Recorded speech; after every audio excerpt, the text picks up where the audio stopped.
she looks like she's been born to be on camera. She was like the girl we all lusted after when we were 15. Suddenly people were throwing money at her to do pictures, a lot of money. And I think it made her life difficult. The marijuana graduated into the pills, which graduated into the cocaine. She went from child star to motherhood to losing her kids, losing herself, losing everything.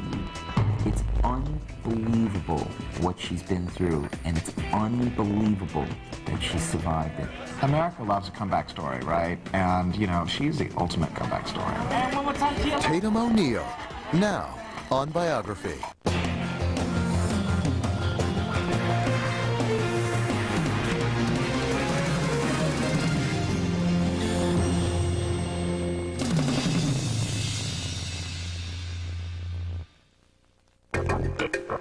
She was Hollywood's sassiest child star. Smart-mouthed, precocious, and full of talent. You know, she really had like this, attitude and kind of moxie to her. Tatum O'Neal shot to stardom as the adorable orphan Addie, playing opposite her famous father, Ryan O'Neal, in 1973's hit Paper Moon. At 10, she became the youngest person ever to win an Academy Award. Tatum O'Neal shows up in a tuxedo, in a mini tuxedo, which was sort of, I think, a portent of things to come, that this was not your normal, fluffy little pretty girl actress. Suddenly, directors are calling her, people are sending her scripts, you know, agents are trying to poach her. Throughout the 70s, Tatum was Hollywood's youngest it girl, starring in two of her biggest hits, The Bad News Bears and Little Darlings. And she was soon making a name for herself off-screen as well. Tatum O'Neal, invented the wild child. You know, she was the original wild child. Tatum would be, at these parties surrounded by adults who were drinking and smoking pot. She was exposed to way too much, and yet nobody said a thing. Plagued by drugs, booze, and depression, teenage Tatum took a nosedive. I just hated myself. What was there to like? At 20, Tatum left her troubles behind to pursue love and motherhood with tennis bad boy John McEnroe. But 3 kids and 1 rocky marriage later, Tatum's hopes for happiness ended in one of the most vicious divorce and custody battles in history. I just remember him going, "Don't even try, Tatum. Look at me and look at you." Tatum says battling her ex was too much to bear.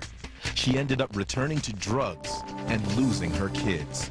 I mean, for God's sakes, you have 3 children and you're addicted to heroin. People thought, especially directors or casting agents, is Tatum O'Neal a risk? Can we afford to have her in this film? After years of struggling with addiction, Tatum says she has finally gotten her act together and cleaned up her life. I started to get really strong again, and I started getting, "Okay, Tatum, let's go. Get out of this. You've got your kids. How about that?"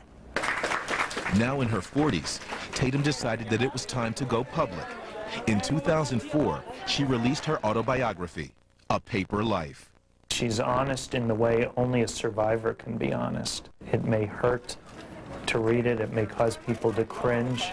For Tatum O'Neal, it's simply her life. When Tatum O'Neal was born on November 5th, 1963, acting was in her blood. Her father, 22-year-old Ryan O'Neal, was already making quite an impression on Hollywood. Oh, back in the day, Ryan O'Neal was beautiful. He was like the gorgeous young man.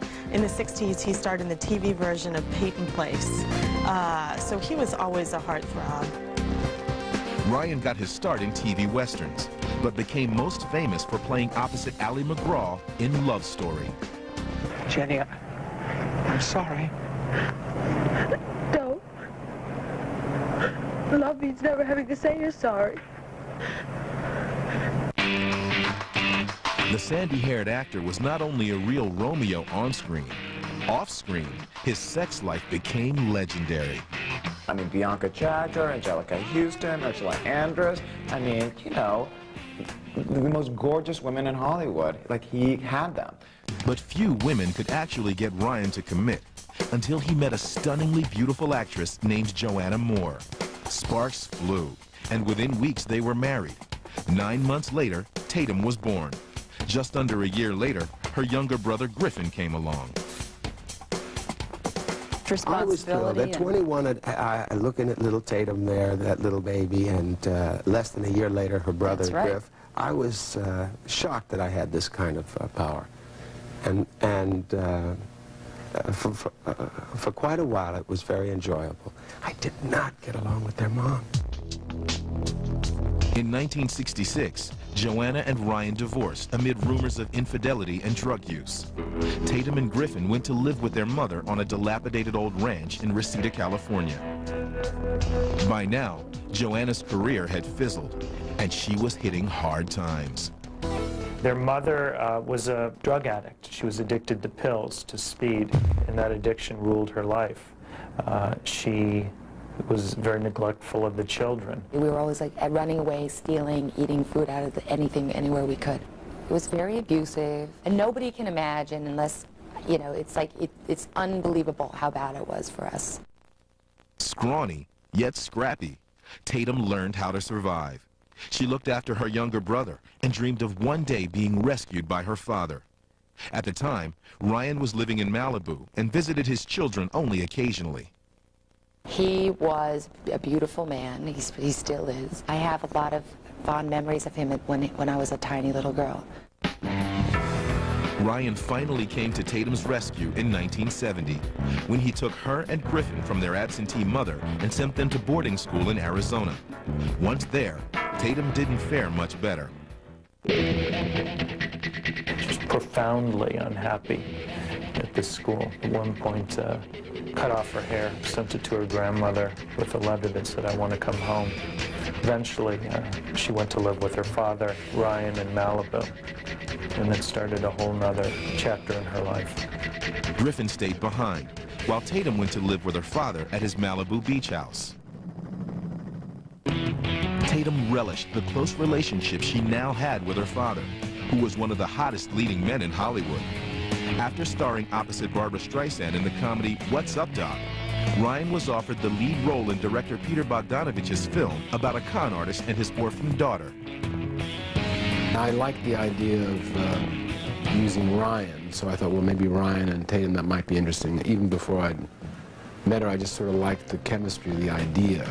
So I told Ryan that maybe there was an idea that Tatum could maybe be involved in this. I wasn't sure, and I wanted to come down and meet her and make it casual and not tell her about the part or anything like that. And then Peter came down to the beach house where I was living with my dad and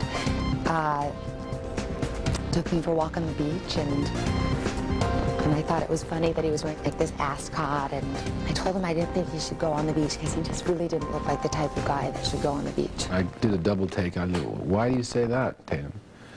Well, you know, you always wear your shoes and your shirt.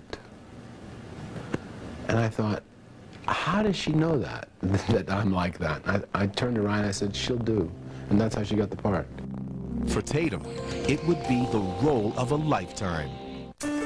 Coming up. If you don't give me my $200, I'm going to tell a policeman how you got it. He'll make you give it to me because it's mine. But I don't have it.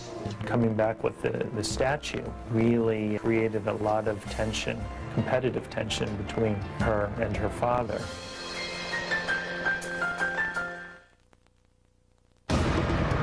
I'm Rob Lowe for the A&E movie. Are you ready? Yes, sir. I've always loved you. Ooh. Join me for Scent of a Woman, starring Al Pacino and Chris O'Donnell. Now!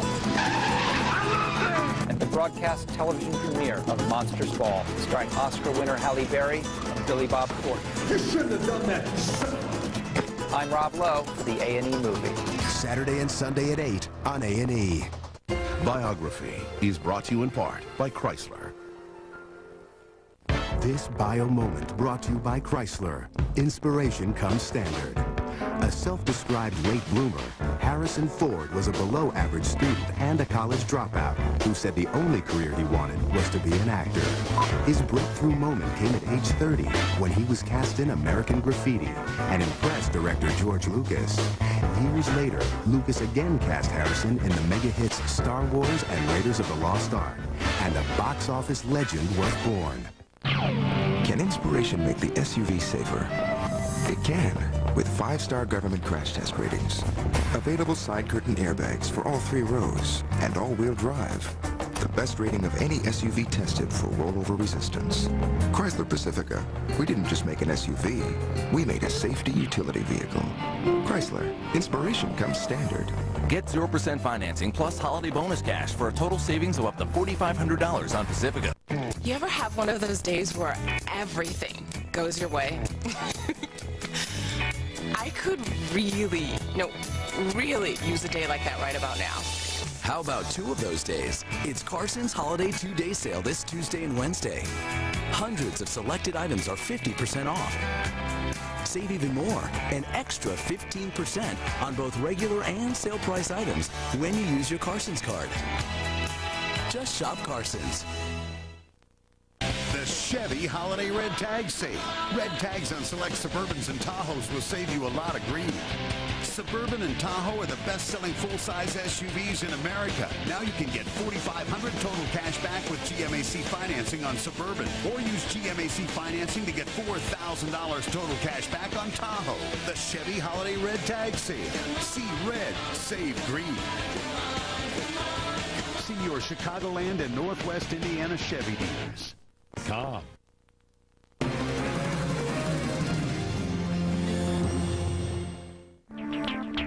In 1972, 8-year-old Tatum O'Neal headed to Hays, Kansas to make her first movie, Paper Moon. Tatum could barely read, but she knew her character well. A lonely, abandoned, yet steely kid looking for love. She had a rough exterior. She was a survivor. She stepped into that role as if it had been written for her. Tatum may have been perfect for the role, but she was still a child and had no acting experience. We had to do a lot of takes for me because I had never worked before and I didn't, like to really study. I wasn't so disciplined, so we would have to spend a lot of time running lines and doing takes, and there was a lot of action in the movie, so we would have to do, take after take.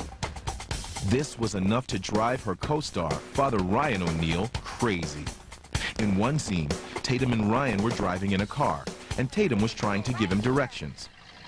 Well, that'll take us down through Lucas. You gotta go through something that gets us over. I am not complaining. I'm just saying that'll take you through Lucas. You gotta go through Paradise and Waldo and Luray and Luray, Lucas. huh? You wanna get this Open Grove. Those are pretty good towns in there. We could do some business in there. She had to get the map. She had to open the map, look at the map, do business, close the map, open the thing, plus remember her lines. It was an enormous amount to put on any actor, particularly one who hadn't worked much at all. I did not like to stay in my car with my dad. I would jump out of all my mics and jump onto the dolly truck. And we'd have to go all the way to the end of the road. And so I'd jump out of all my mics, and my dad finally just got really, really, really, really annoyed. And I go, oh, are you mad at me? He goes, no, I'm just doing the lines, Tatum.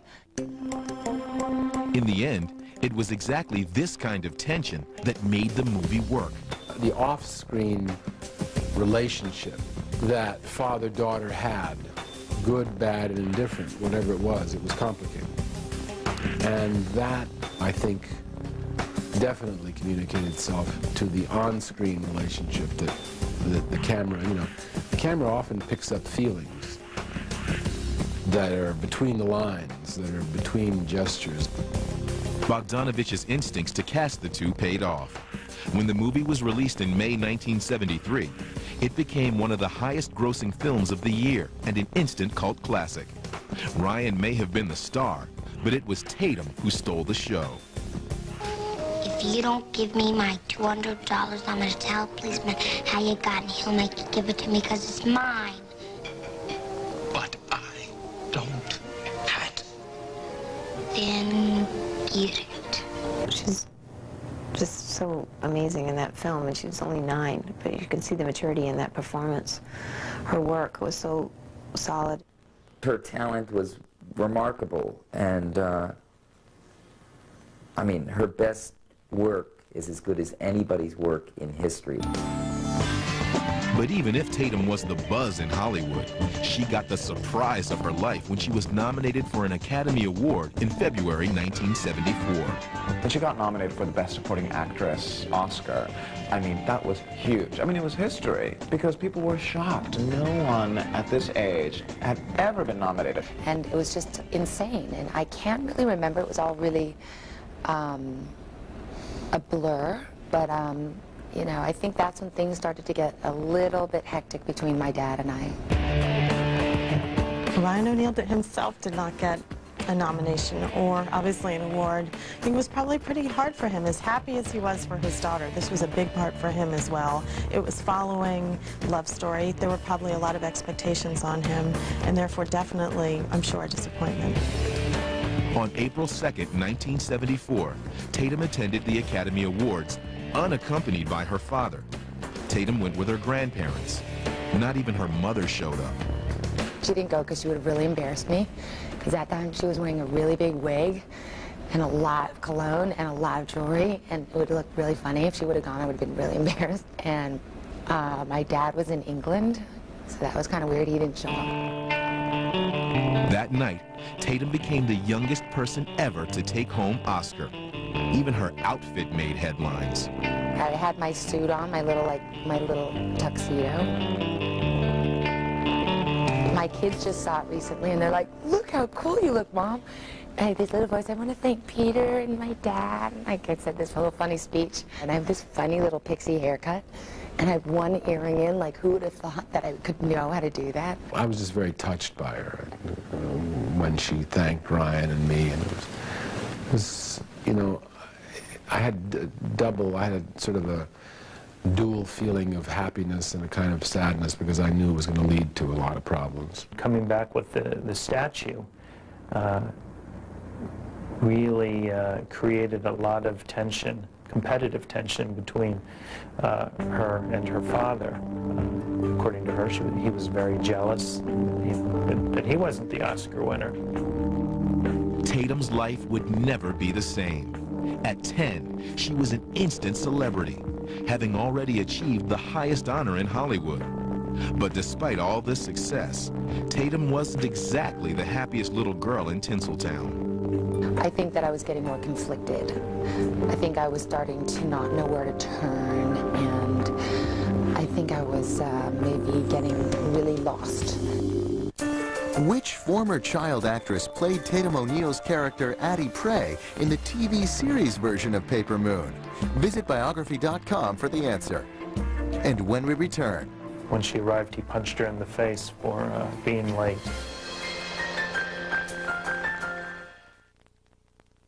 I'll open this right now. Are these the real presents? We have to wear these? I can't wear them. I told you they're spoiled. Here's to another year of love, health, and happiness. Don't lick them, Ma. It's right. Don't miss A Very Gaudy Christmas, tonight at 9 on A&E. Hey, Chubbs, first day? Yeah. No. The answer's always no. You got that, Quasimodo? Now, I'm a caller. Hi, can I redeem my credit card miles? No. That's right. Mix it up. Tic-tac, no. E-I-E-I, no. Marco! Pull no. All right. Are we clear? Yeah. No. Hey, shouldn't they just call Capital One? Hey. Yeah. Go from no to no hassle with Capital One No Hassle Rewards. There's no blackout dates on any airline anytime. What's in your wallet? Oh, I got a couple bucks. Bus pass. Not you. Now on DVD. Which one's Cole Porter? Nominated for 2 Grammy Awards. Kevin Kline, Ashley Judd. It's all me. Still Lovely on DVD today. This is Jeff.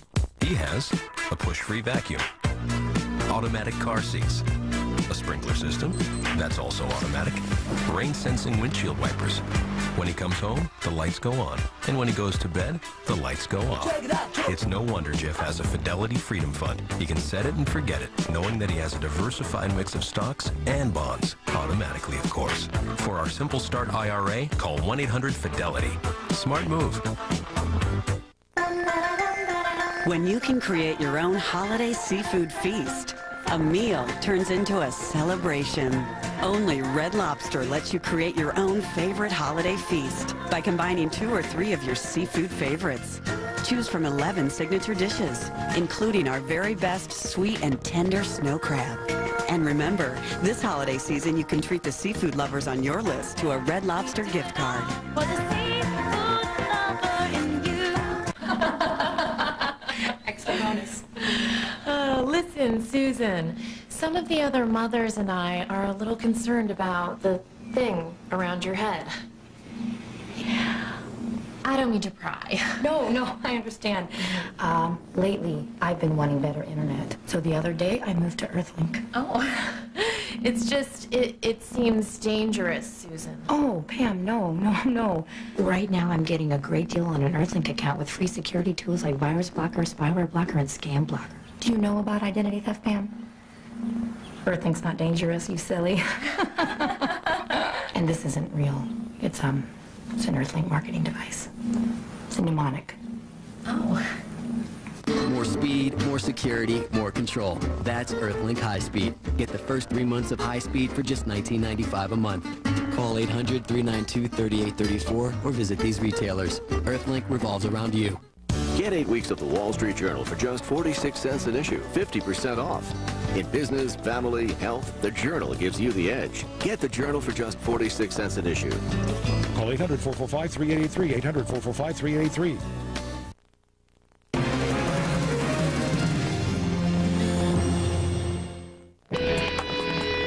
In 1974, Tatum O'Neal had barely finished 5th grade, and yet she was already Hollywood's darling. She instantly became the most famous child star in Hollywood, and more importantly, the highest paid child star in the history of Hollywood. Tatum was a gold-plated Hollywood star, but all she wanted was her father's attention. I was just so desperately needy in the way Addie was for this, please be, let me be Addie Prey, let me be Tatum O'Neal, your daughter, please just be my dad. In the fall, Ryan sent Tatum back to boarding school. Ryan said he wanted Tatum to have a normal life, but some people wondered if he just couldn't stand the competition. For Tatum, going back to school was like a death sentence. She wanted to act again. I had an agent by that time, I guess, and she said, honey, I got a script for you. Tatum was offered a starring role opposite Walter Matthau in The Bad News Bears, a film about a feisty little girl named Amanda, who saves an all-boys Little League team from defeat. If you guys played a little better, you wouldn't have to cover up for you all the time. Look, woman, don't you be going and telling us how to play. Yeah! Let that turkey loose, Buttermaker. I'll chew his ears up and stick him right back in his face. Yeah! She had this face that was just delicious. We took her because she had a recognizability and she could play the role. And she had the qualities we felt we really needed for that role to come across well. Well, the great irony is that the character that Tatum plays in Bad News Bears is pretty much how Tatum really is. She's kind of tough and feisty, and she's still a woman, but somehow there's this other sense, like a tomboy. Once again, the formula worked. The movie was a hit, and Tatum captured a whole new fan base. Bad News Bears was a classic if you were growing up in the 70s, and I think it was such a hit because boys had a huge crush on Tatum, and girls wanted to be Tatum. She was like the girl we all lusted after when we were 15. She wasn't just sort of like a teen sensation, you had a sense that she was a real actress. She was the first person from a film that I fell in love with. Tatum's charms were also making her a fixture on Hollywood's social circuit. Barely in her teens, Tatum and Ryan seemed to have made up enough to go to parties together. I mean, she was sort of like the original Drew Barrymore, club hopping when you're, 12 years old. Remember, it was the 70s, not an era known for moderation. We'd pull up and it would be, Christopher Plummer or Richard Burton, or, just the way it was, into the Bel Air gates, would open. And I was always there, like, with my dad. Like, when are we going to go? When are we going to leave? When are we going to leave? When are we going to leave? Some people who saw Tatum and Ryan together found their relationship somewhat unusual. It wasn't a father-daughter relationship. It was more that it was like she was his girlfriend, and he treated her that way. It was really weird. In public, Tatum and Ryan made a pretty picture, but at home, things were getting ugly. Tatum claims that when her father was angry, he was verbally and physically abusive. I mean, you still get butterflies when you think about some of the stuff he's done. I still feel like fear. Like, is he going to come at me? Like, where is he, you know? She said that she was late for a racquetball game with her father. When she arrived, he punched her in the face for being late. Just shows the depth of the swings and the rage in that household. Ryan has denied Tatum's allegations of abuse, calling them malicious lies. Tatum says at the time, she tried to keep her father happy. Despite their strained relationship, it didn't stop father and daughter from starring together again in 1976's film Nickelodeon, a comedy about the early movie business. If director Peter Bogdanovich had hoped to recapture his star's on-screen chemistry, their off-screen relationship got in the way. He started certainly rejecting me on that picture. And like, you know, because I started having he started like not talking to me pretty much on that. Nickelodeon bombed at the box office, making life with Daddy even more unbearable. I used to wake up, is he in a good mood or in a bad mood? He was in a bad mood, I didn't like myself that day. He was like, I depended on his moods every single day. There was no other person in my life. Tatum, who was 12 at the time, did manage to make a few friends, including 18-year-old actress Melanie Griffith. But that relationship wouldn't last. While on location with her father, Tatum says she caught Melanie and Ryan in bed together. Feeling betrayed, Tatum tried to commit suicide by slitting her wrists. When that failed, she went to her father's friend for drugs. Tatum says he molested her. Tatum had hit rock bottom, yet she still put on a brave face for the cameras. In 1977, she won the coveted role in International Velvet, the sequel to the 1944 classic starring Elizabeth Taylor. It should have been a perfect fit. Critics were pretty tough on her, though. She had a great supporting cast. Christopher Plummer, Anthony Hopkins, they got great reviews. I think people just felt she didn't match up to the original. Because I think I was coming in with this little, like, I sort of talked like I was like, hello, Anthony Hopkins, and hello, Christopher Plummer. You know, suddenly I was like talking like I was this little English girl. I was really sort of losing the feisty Tatum. The film was another box office disappointment. Tatum became depressed and turned to drugs. I think my dad's smoking pot pretty much every day.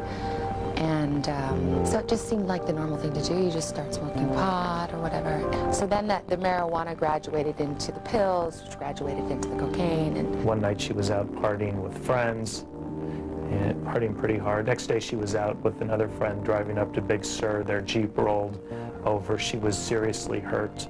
She spent 6 weeks in the hospital recovering and was visited in those 6 weeks only once by each of her parents and by her agent, otherwise left alone. She said it was, the lowest point of her entire childhood. Coming up. Tatum was struggling with typical teenage weight gain, and her father advised her to start using cocaine to help her lose weight. Plus, Tatum hated Farrah. I mean, it is a surprise. Like, your dad moves out of the house while you're still a teenager to hook up with Farrah Fawcett. I don't want anybody to know anything about me. The thing I like least is acting. They can write whatever they want, and I mean whatever they want. There's some people that are just born with a certain amount of determination that nobody's gonna break me. Hi, I'd like to redeem my credit card miles someplace warm. No. But I'm in Chicago. It's freezing. Ooh, I predict a no storm. Can my miles get me to Mexico? No way, Jose. St. Thomas? Ain't happening. Hawaii? No, huh? Cabo? Cobb, no, maybe. L.A.? No. Who's in charge over there? That would be our CEO. Go from no to no hassle with Capital One No Hassle Rewards. There's no blackout dates on any airline anytime. Nine. What? Niet. But no. I'm calling Capital One. Nunca. What's in your wallet? speed was his dream, women his passion. But when he took on a corrupt system, he became a hero. You don't own the sky. Now nominated for 6 Golden Globes, including Best Picture of the Year. The Aviator, rated PG-13, everywhere Christmas Day.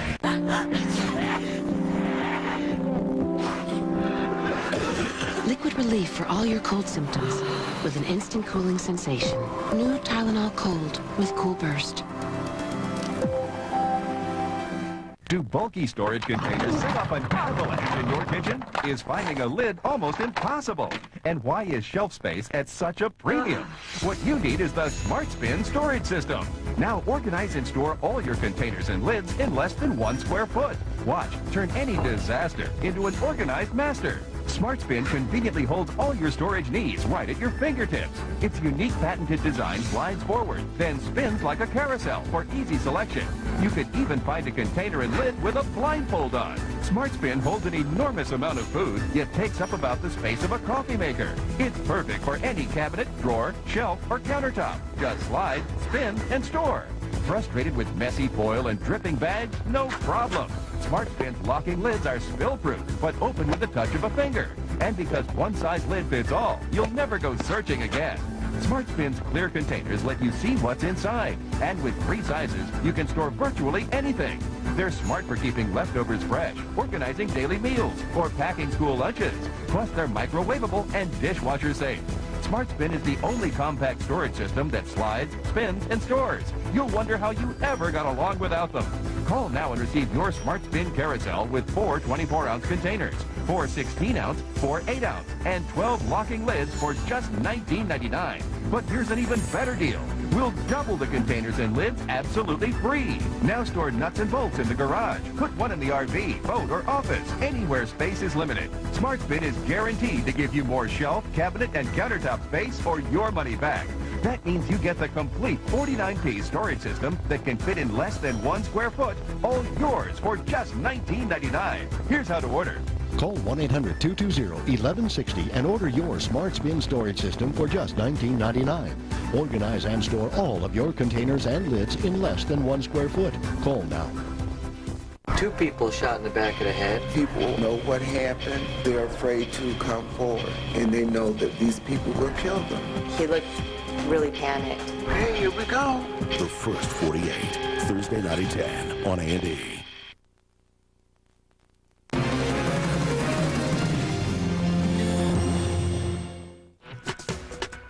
In 1979, 16-year-old Tatum O'Neal was one of the most successful child stars in Hollywood. I mean, she had a car, she had, everything. She had made her own money, she had, a house, she had, all these clothes, and she was definitely ahead of her time. Tatum's life may have looked perfect, but at home, she was consumed with drugs, chaos, and insecurity. Tatum was struggling with kind of, typical teenage weight gain and was concerned about her figure, and her father advised her to start using cocaine to help her lose weight, so she told me. Tatum was caught in that awkward middle stage. She was too old to play a kid, but too young to play an adult. And after 2 box office failures, some doubted if Tatum could recapture her on-screen magic. I mean, Addie was this tough, talking, cigarette-smoking young kid, so directors probably wanted to do that over and over again with Tatum O'Neal. Yet she's getting older, her face is changing, her voice always sort of stayed the same, which is great, but I think she wanted to do different things. In 1980, Tatum took a gamble and embraced her inner Lolita in the coming-of-age romance Little Darlings. Tatum and fellow teen sensation Christy McNichol played girls at a summer camp, competing to see who could lose their virginity first. Look, I don't like sharing this space with you either. You keep out of my way, and I'll keep out of yours. Deal? It was supposed to be a comedy, but behind the scenes, Tatum wasn't laughing. When we first started the film, she wasn't the natural, open Tatum O'Neal that I had seen in her previous movies. Director Ronald Maxwell ended up calling Ryan for help. He flew in within a day or 2 at the most to our set in Georgia. He talked with her in private, and overnight, she really opened up in a way, and then from then on, she delivered the performance that we were looking for in the film. When Little Darlings opened, it was a huge hit with teenagers, despite being widely panned by critics. It would be Tatum's last taste of box office success. Later that year, she tried to win back critics by starring opposite one of the world's greatest actors, Richard Burton, in Circle of Two. In the film, Tatum ended up doing her first nude scene. something she later regretted. So we thought, my agent and I, that it would be done in a very sort of elegant way. I think that I felt very exploited. I wish I'd never done it. This time, both her fans and the critics were turned off. It seemed Tatum's career had hit a new low, and so too had her personal life, thanks to Ryan's latest girlfriend. Tatum hated Farrah, like just hated her, despised her. I mean, it is a surprise. I mean, like, hello, you know, like your dad moves out of the house while you're still a teenager to hook up with Farrah Fawcett. He just moved out. And so he said, take Griffin, I'm out. You raise Griff, I'm moving with Farrah, we're selling the house. She didn't care about us. I mean, I'd like to say that she did. She didn't care that he was selling our house. She didn't care. And she has said in interviews, I think, well, that's what people do. Wait, Farrah, sorry.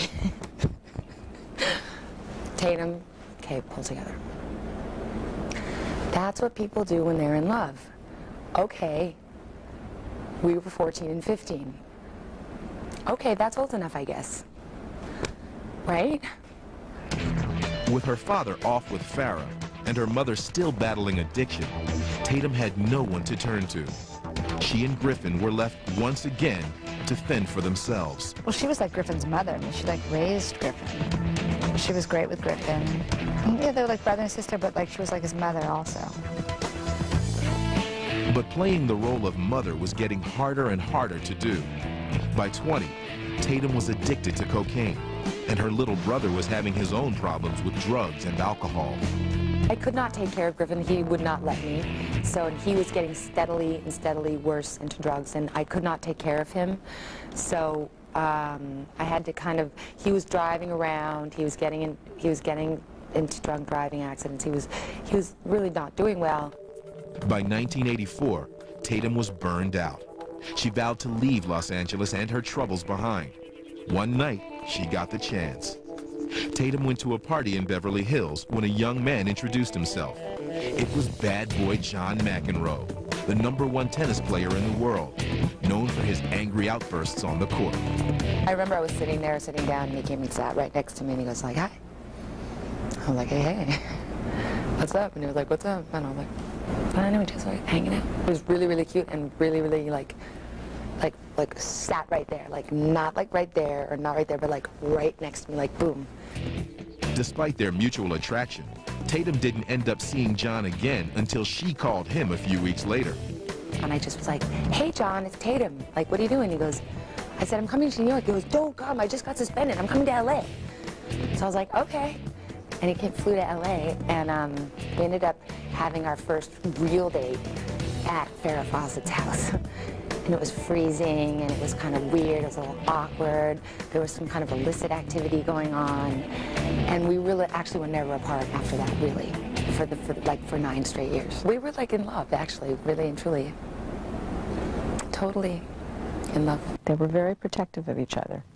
And what I witnessed a lot was they were in their own world together, and everybody else was on the other side of the fence. You know, it was John and Tatum, and everybody else, you know, was on the other side of the fence. And they were very affectionate and loving. Tatum thought she had found the man of her dreams, and they didn't waste any time getting serious. In September 1985, Tatum discovered she was pregnant. It gave me a sense of belonging, and it gave me a sense of what I was doing here, and it gave me a real purpose in the world that I didn't know that I had before. Almost overnight, Tatum says she swore off drugs and alcohol. On May 23, 1986, Kevin Jack McEnroe was born. Tatum now had a family and hoped to put her painful past behind her. In what seemed like a first step, Tatum did not invite any member of her own family to her wedding on August 1st, 1986 in Oyster Bay, Long Island. Griffin wasn't there. No one was there. She wasn't close with them. And I don't think John wanted them to come. I'm sure at times you regret things like that, but then she was fine at her wedding. She was happy as could be. But Tatum's happiness would not last. Up next. We were having incidents everywhere. He was screaming at me a lot, and I could not take any more abuse.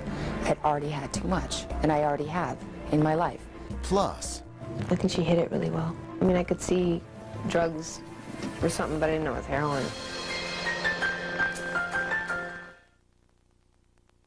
I keep giving you chance. Whoa, Joe! After chance. Coming for you. And you just keep mucking up. Freshman girl, you thought it was hot? I'm talking to. Since when did we adapt to this kind of behavior?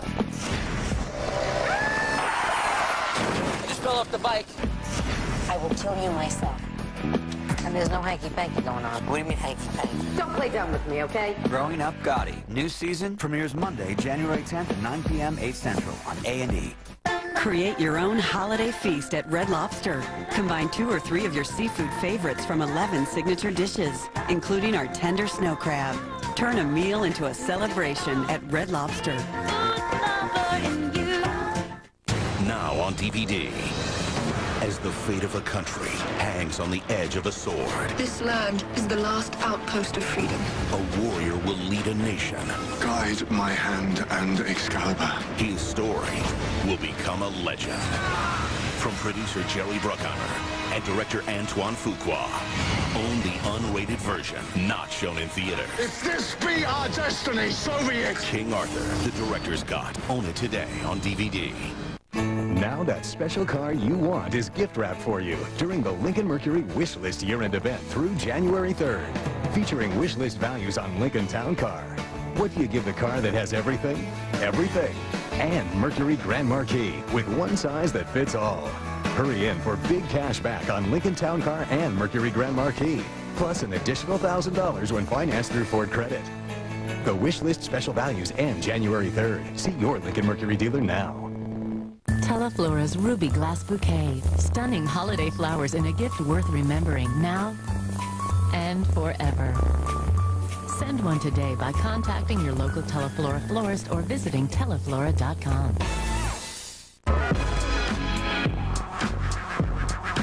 We block shaking, club life's great when it's housebreaking. Speakers thumping, whole joint jumping, disco. Country and hip-hop, living happily together in one place. Put all your favorite music on the new Apple iPod from HP from just $299.99. And now you can personalize your iPod with the new HP printable tattoos, just $14.99 for 10. Call 1-800-979-MyHP today and get free shipping. Get ready for the Delta Sonic experience. The safest touchless car wash. The cleanest car inside and out. The guaranteed lowest gas price and your favorite drinks and snacks. Delta Sonic's lowest prices of the year sale is on now, just in time for the holidays. During our holiday 3-pack sale, get a professional car wash inside and out for just $7.99 per wash. Hurry in. The Delta Sonic holiday 3-pack sale ends December 31st. Ready, set. Hi, Mom. I love you. Here's Lisa. Love you, Mom. Here's Alex. Love you, Grandma. Here's Paige. Love you, Grandma. Here's Austin. Hey, Grandma, guess what I got for Christmas? I got a race car and a skateboard. Bye now. If high phone bills are holding you back, Comcast Digital Phone can save you money with the right calling package to fit your needs. And you can keep your current number. That was more than 2 seconds. Chatterbox. This holiday, call anywhere, anytime, and talk as long as you want for only $34.95 a month for 6 months. From A&E, your favorite biography, now on home video. Modern visionaries whose ideas and style have changed our world. From the historical to the hysterical. All true life, all truly engaging. Now, see the unique stories behind the faces that have everyone talking. Order your favorite today on VHS or DVD and have it shipped directly to you. Just call 1-800-423-1212 or simply shop biography.com.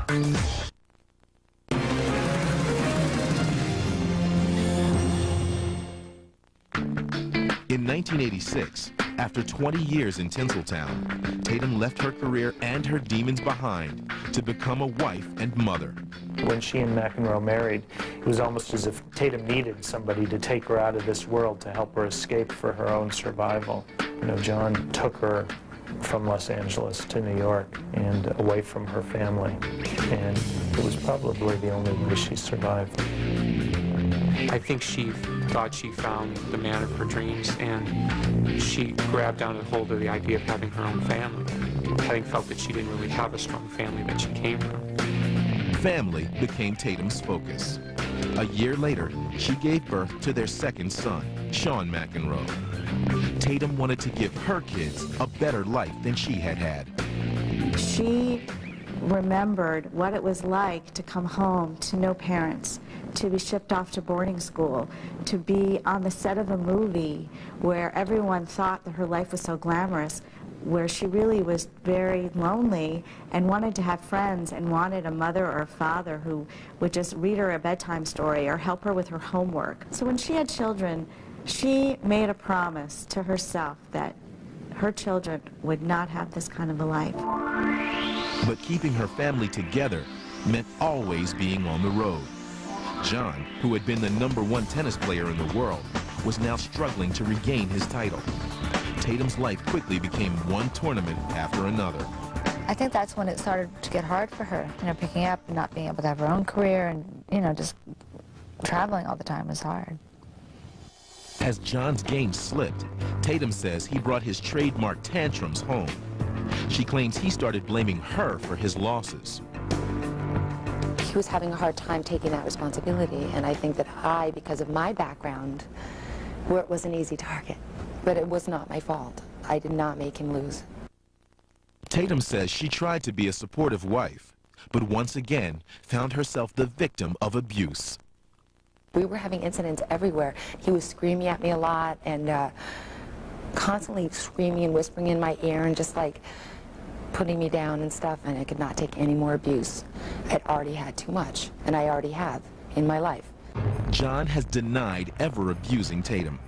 In a written statement, he said, "I continue to be very disappointed in Tatum's interpretation of my life and the lives of our children. I had hoped that after all these years, she would see things more accurately, and that she would share my concern for the welfare of our children." Tatum says she tried to keep her family together, but not even the birth of their third child, Emily, in 1991, could bring John and Tatum closer. In the fall of 1992, their marriage exploded. There have been several stories told about how it ends. Tatum describes John pushing her down the staircase, kicking her out of the house. And I really did just run out. And then he grabbed me and he was like, "No, what are you doing?" And I went, "No, thank you. You actually are giving me an opportunity." And he was like, "Where do you think you're going?" And I went, "No, really, thank you. From the bottom of my heart, thank you." If Tatum's marriage was bad, her divorce was hell. Almost immediately, John and Tatum were fighting over everything, from property to their kids. It was a terrible, terrible divorce. They hated each other. And I remember him saying to me, "If you ever leave me, you will never get your kids." And then I went, how am I going to survive this? And I have no one. You know. In her despair, Tatum turned once again to drugs. But this time, things got much more serious. In 1994, Tatum hooked up with a young poet, musician, who introduced her to heroin. And she began snorting it and smoking it and then shooting it. I think I needed like a panacea or something. And but once I started that, it just became such a spiral out of control. You know? And it went from one treatment to another treatment to another treatment to another treatment. And John, suddenly it gave John, like, it was like, yes, look at her. You know, she's just as bad off as ever, you know. During this time, Tatum's mother, who herself suffered from drug addiction, became sick with lung cancer. Tatum immediately flew to California to care for her. Then every weekend, she would be so much sicker. And all she ever wanted me to do was be sweet. Like, she would just say, "Honey, just be sweet," and like telling me that, because like the one thing that I'm really not is like I'm not that sweet.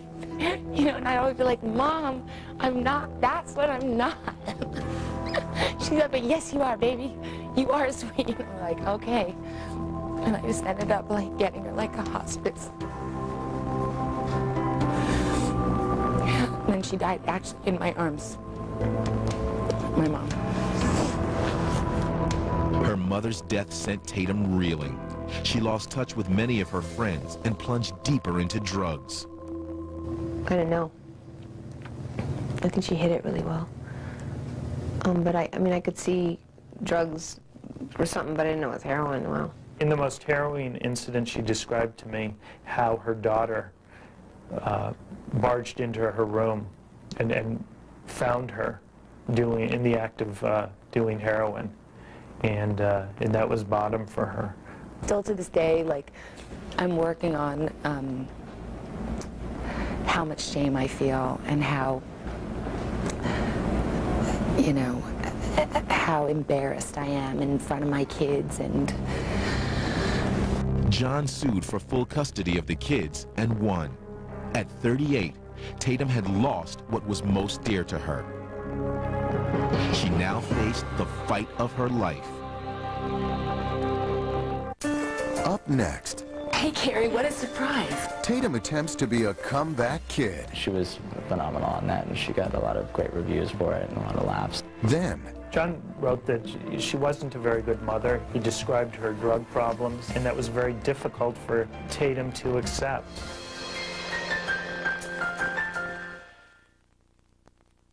Airline is setting down at a new destination Monday nights at 8. Catch Airline 2 hours earlier. It's incredible. It's the same high-flying fun at a new time. I am psyched. Now, Airline puts you in a great mood for the entire evening. Airline, now at a new time, beginning Monday at 8 on A&E. Biography is brought to you in part by Capital One. Hi, I'd like to redeem my credit card miles someplace warm. No. But I'm in Chicago. It's freezing. Ooh, I predict a no storm. Can my miles get me to Mexico? No way, Jose. St. Thomas? Saint happening. Hawaii? No, huh? Cabo? Cobb, no, maybe. L.A.? No. Who's in charge over there? That would be our CEO. Go from no to no hassle with Capital One No Hassle Rewards. There's no blackout dates on any airline anytime. 9. What? Niet. But no. I'm calling Capital One. Nunca. What's in your wallet?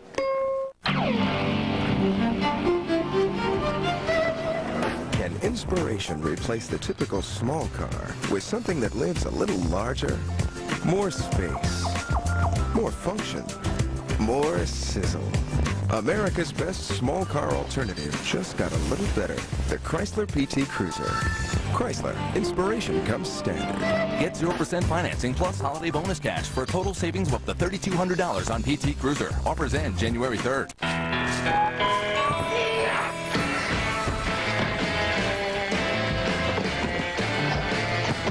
Ah, you have the Ultraflex. Resist nausea.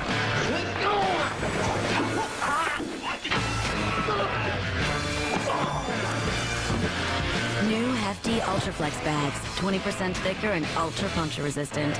Look for the brick wall pattern. Strong. Like me. Eric Clapton, Sessions for Robert J. The live DVD CD featuring 16 new electric and acoustic performances. Plus rare footage of Eric Clapton talking about his foremost blues influence, Robert Johnson. New from this year's multiple Grammy Award nominee.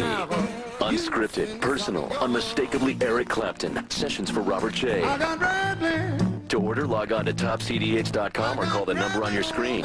Just $24.99 plus $4.95 shipping and handling. CSI Miami, Sundays at 11 on A&E.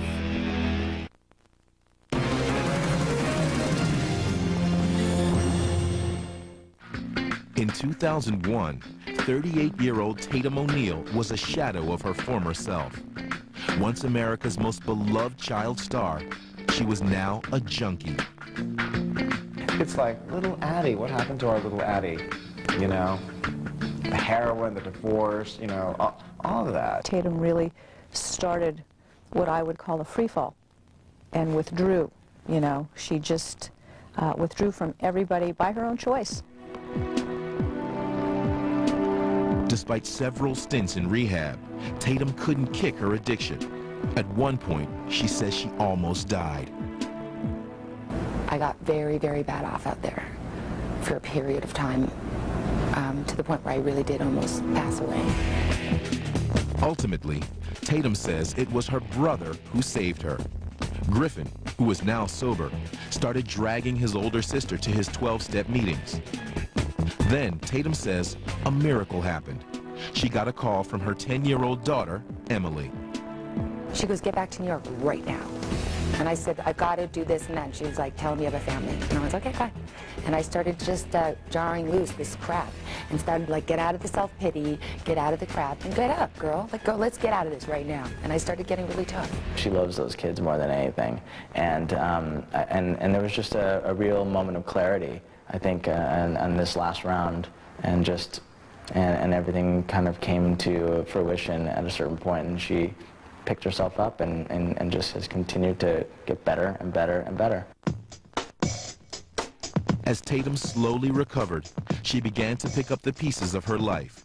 She wanted to work again, but getting her career back on track wouldn't be easy.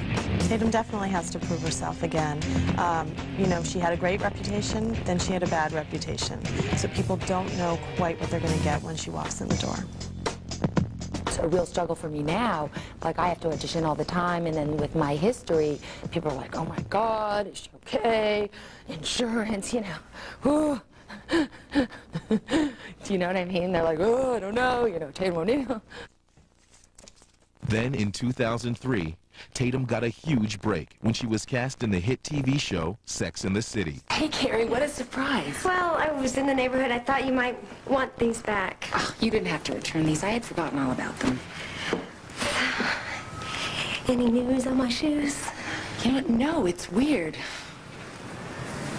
She was phenomenal on that, and she got a lot of great reviews for it and a lot of laughs, and really showed her back. And really, you know, people who were her fans from before got to see her in a great way with the, you know, working with the really respectable actors and a great show, and kind of showed that, you know, that she really has it, and really, you know, kind of, it was like a window to a bigger thing to come.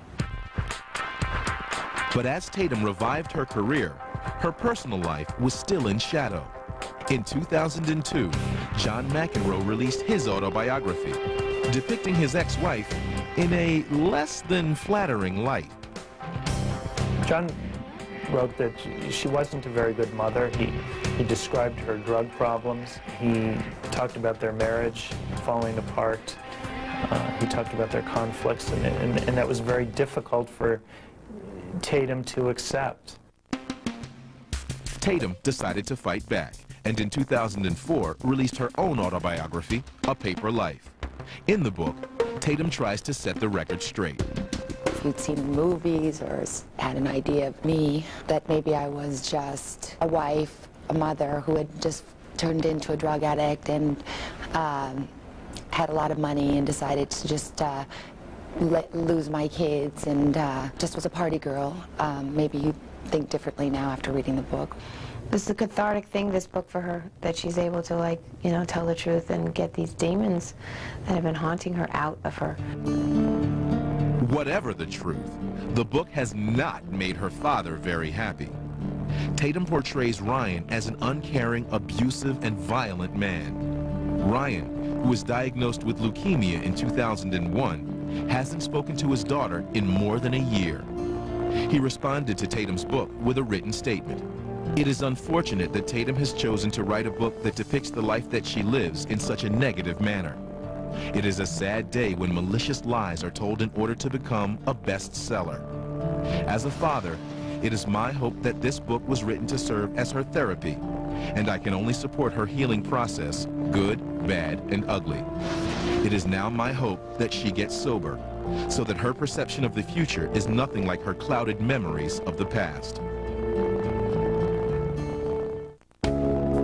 But it seems that Tatum, now in her 40s, is ready to focus on the brighter things in her life, including her children and her career. I think she's very resilient. I think she has some of Addie's stick-to-itiveness. I think she is determined to prevail against all odds. You know, she is a survivor. I think she's finally conquered the inner demons and kind of found her footing in life. She wants to live. She wants to enjoy life. It hasn't been easy for her, but she's got a lot of fight in her.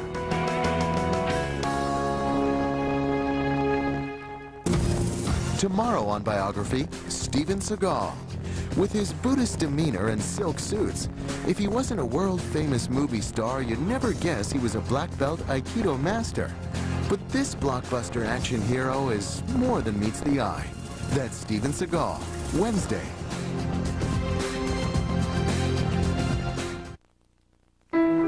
You walked home with her every night, for years, dreaming of the moment. The moment science would lead you to him, and you could finally let her go. Cold Case Files. Next on A&E. Named Joanna Moore. Sparks flew, and within weeks they were married. 9 months later, Tatum was born. Just under a year later, her younger brother Griffin came along. I was thrilled. At 21, looking at little Tatum there, that little baby, and less than a year later, her brother Griff, I was shocked that I had this kind of power. And for quite a while, it was very enjoyable. I did not get along with their mom. In 1966, Joanna and Ryan divorced amid rumors of infidelity and drug use. Tatum and Griffin went to live with their mother on a dilapidated old ranch in Reseda, California. By now, Joanna's career had fizzled, and she was hitting hard times. Their mother was a drug addict. She was addicted to pills, to speed, and that addiction ruled her life. She was very neglectful of the children. We were always like running away, stealing, eating food out of anything, anywhere we could. It was very abusive, and nobody can imagine unless, you know, it's like, it's unbelievable how bad it was for us. Scrawny, yet scrappy, Tatum learned how to survive. She looked after her younger brother and dreamed of one day being rescued by her father. At the time, Ryan was living in Malibu and visited his children only occasionally. He was a beautiful man. He still is. I have a lot of... She looks like she's been born to be on camera. She was like the girl we all lusted after when we were 15. Suddenly people were throwing money at her to do pictures, a lot of money. And I think it made her life difficult. The marijuana graduated into the pills, which graduated into the cocaine. She went from child star to motherhood to losing her kids, losing herself, losing everything. It's unbelievable what she's been through, and it's unbelievable that she survived it. America loves a comeback story, right? And, you know, she's the ultimate comeback story. Tatum O'Neal, now on Biography.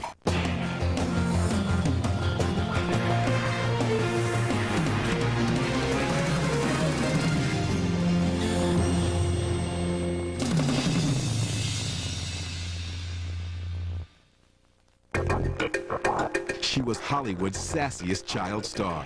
Smart-mouthed, precocious, and full of talent. You know, she really had like this, you know, attitude and kind of moxie to her. Tatum O'Neal shot to stardom as the adorable orphan Addie, playing opposite her famous father, Ryan O'Neal, in 1973's hit Paper Moon. At 10, she became the youngest person ever to win an Academy Award. Tatum O'Neal shows up in a tuxedo, in a mini tuxedo, which was sort of, I think, a portent of things to come, that this was not your normal, fluffy little pretty girl actress. Suddenly, directors are calm. You've got your kids. How about that? Now in her 40s, Tatum decided that it was time to go public. In 2004, she released her autobiography, A Paper Life. She's honest in the way only a survivor can be honest. It may hurt to read it, it may cause people to cringe. For Tatum O'Neal, it's simply her life. When Tatum O'Neal was born on November 5th, 1963, acting was in her blood. Her father, 22-year-old Ryan O'Neal, was already making quite an impression on Hollywood. Oh, back in the day, Ryan O'Neal was beautiful. He was like the gorgeous young man. In the 60s, he starred in the TV version of Peyton Place. So he was always a heartthrob. Ryan got his start in TV westerns, but became most famous for playing opposite Ally McGraw in Love Story. Jenny, I'm sorry. Don't. Love means never having to say you're sorry. The sandy-haired actor was not only a real Romeo on screen, off-screen, his sex life became legendary. I mean, Bianca Jagger, Angelica Houston, Ursula Andress, I mean, you know, the most gorgeous women in Hollywood. Like, he had them. But few women could actually get Ryan to commit until he met a stunningly beautiful actress. People are sending her scripts, you know, agents are trying to poach her. Throughout the 70s, Tatum was Hollywood's youngest it girl, starring in 2 of her biggest hits, The Bad News Bears and Little Darlings. And she was soon making a name for herself off-screen as well. Tatum O'Neal, like, invented the wild child. You know, she was the original wild child. Tatum would be, you know, at these parties surrounded by adults who were drinking and smoking pot. She was exposed to way too much, and yet nobody said a thing. Plagued by drugs, booze, and depression, teenage Tatum took a nosedive. I just hated myself. Like, what was there to like? At 20, Tatum left her troubles behind to pursue love and motherhood with tennis bad boy John McEnroe. But 3 kids and 1 rocky marriage later, Tatum's hopes for happiness ended in one of the most vicious divorce and custody battles in history. I just remember him going, "Don't even try, Tatum. Look at me and look at you." Tatum says battling her ex was too much to bear. She ended up returning to drugs and losing her kids. I mean, for God's sakes, you have 3 children and you're addicted to heroin. People thought, you know, especially directors or casting agents, is Tatum O'Neal a risk? Can we afford to have her in this film? After years of struggling with addiction, Tatum says she has finally gotten her act together and cleaned up her life. I started to get really strong again, and I started like getting, okay, Tatum, let's go. Like, get out of this. Fond memories of him when I was a tiny little girl. Ryan finally came to Tatum's rescue in 1970 when he took her and Griffin from their absentee mother and sent them to boarding school in Arizona. Once there, Tatum didn't fare much better. Just profoundly unhappy at this school. At one point, cut off her hair, sent it to her grandmother with a letter that said, "I want to come home." Eventually, she went to live with her father, Ryan, in Malibu. And it started a whole nother chapter in her life. Griffin stayed behind, while Tatum went to live with her father at his Malibu beach house. Tatum relished the close relationship she now had with her father, who was one of the hottest leading men in Hollywood. After starring opposite Barbra Streisand in the comedy What's Up, Doc?, Ryan was offered the lead role in director Peter Bogdanovich's film about a con artist and his orphaned daughter. I liked the idea of using Ryan, so I thought, well, maybe Ryan and Tatum, that might be interesting. Even before I'd met her, I just sort of liked the chemistry, the idea. So I told Ryan that maybe there was an idea that Tatum could maybe be involved in this. I wasn't sure, and I wanted to come down and meet her and make it casual and not tell her about the part or anything like that. And then Peter came down to the beach house where I was living with my dad and took me for a walk on the beach. And